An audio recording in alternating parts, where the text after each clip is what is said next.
பொங்கல் ரிலீஸில் மிக முக்கியமான படங்கள் ஒன்று மீண்டும் கோகிலா. அதாவது பயங்கரமான ஆக்ஷன் படங்கள் அதெல்லாம் நடிச்சிட்டு இருந்த காலத்தில் மீண்டும் கோகிலா அப்படிங்கிறது வந்து ஒரு ஒரு வித்தியாசமான படம். ஸோ அதில் வந்து ஒரு ஒரு வக்கீல், அதாவது தேங்காய் மூடி வக்கீல்னு சொல்லுவாங்க, கேஸே இருக்காது ஆனால் வக்கீலாக இருப்பார். ஒரு ஃபேமிலி, அந்த ஃபேமிலியில் இவர் வந்து ஒரு சபலிஸ்டாக இருப்பார். ஒரு நடிகையோட தொடர்பு ஏற்படும். இவர் அந்த தான் மனைவியை விட்டுட்டு அந்த நடிகையோட பயங்கரமாக போய் சுத்த ஆரம்பிப்பார். அதுக்கப்புறம் திருப்பி மீண்டும் குடும்பம் தான் முக்கியம்னு திருந்தி வர்ற மாதிரியான ஒரு படம் தான் மீண்டும் கோகிலா. ஸோ இந்த படம் வந்து முதல்ல மகேந்திரன் டைரக்ட் பண்ணுறதா இருந்தது.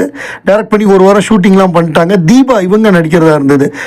ஜெமினி கணேசனுடைய மகள் ரேகா அதை வச்சு ஷூட்லாம் பண்ணிட்டாங்க. அதுக்கப்புறம் சில காரணங்களால் அது நடக்கலை. கிரியேட்டிவ் டிஃபரன்ஸ்னால மகேந்திரன் விலகிட்டாங்க, ரேகாவும் போயிட்டாங்க. அதுக்கப்புறம் அதை ஜிஎன் ரங்கராஜன், ஸ்ரீதேவி, கமல், தீபா இந்த காம்பினேஷனில் அந்த படம் வந்தது. இந்த படத்தில் வந்து கமலுக்கு வந்து ஒரு கன்சுமிட்ற ஒரு மேனரிசம் இருக்கும்.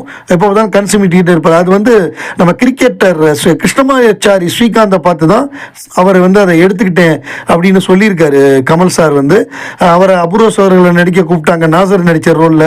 அப்புறம் பஞ்சதந்திரத்தில் யூகி சேது கேரக்டரில் கூப்பிட்டாங்க, அப்புறம் நடிக்க மறுத்துட்டார். இப்போ கூப்பிடுங்க சாருங்கிறாரு, பட் இப்போ கூப்பிடுற மாதிரி இல்லை. ஸோ அந்த காலகட்டங்களில் அவர் நடிக்க வரல. அப்புறம் இந்த படத்தில் வந்து பாடல்கள்லாம் பிரமாதமாக இருக்கும். அதில் வந்து சின்னஞ்சிறு வயதில்னு ஒரு பாட்டு இருக்கும், எனக்கு ரொம்ப பிடிச்ச பாட்டு. ஜேசுதாஸ், எஸ்பி சைலஜா பாடின பாட்டு. இந்த பாட்டு ரெக்கார்ட் பண்ணும்பொழுது நடந்த அனுபவங்களும் ரொம்ப அழகாக எஸ்பி சைலஜா சொன்னாங்க. மார்னிங்கே அந்த பாட்டெல்லாம் சொல்லி கவிஞர் கண்ணதாசன், அதாவது பாரதியார் பாட்டு மாதிரி வரணும் அப்படிங்கிறத சொல்லி அதே மாதிரி பண்ணிட்டாங்க. பாரதியார் பாட்டு மாதிரியே இருக்கும். அது வந்து சின்னஞ்சிறு கிளியே கண்ணமான ஒரு பாட்டு நீங்கள் கேள்விப்பட்டிருப்பீங்க. அந்த பாட்டு மாதிரியே வரும். இது சின்னஞ்சிறு வயதில் எனக்கு ஒரு சித்திரம் தோணுதடி அப்படின்னு அது கண்ணதாசன் எழுதியிருப்பார், இளையராஜா மியூசிக்கு.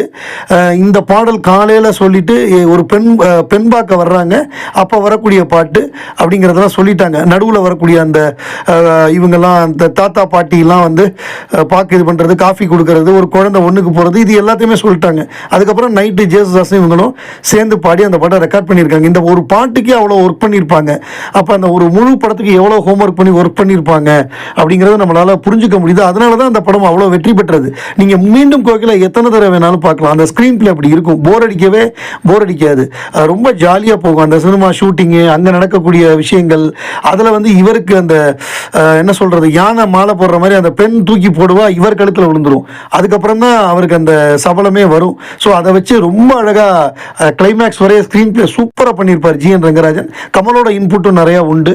படம் மிகப்பெரிய வெற்றி பெற்றது. ஒரு வித்தியாசமான படம் மீண்டும் கோகிலா. பொங்கலில் வந்து பிளாக் பஸ்டர் ஆனது.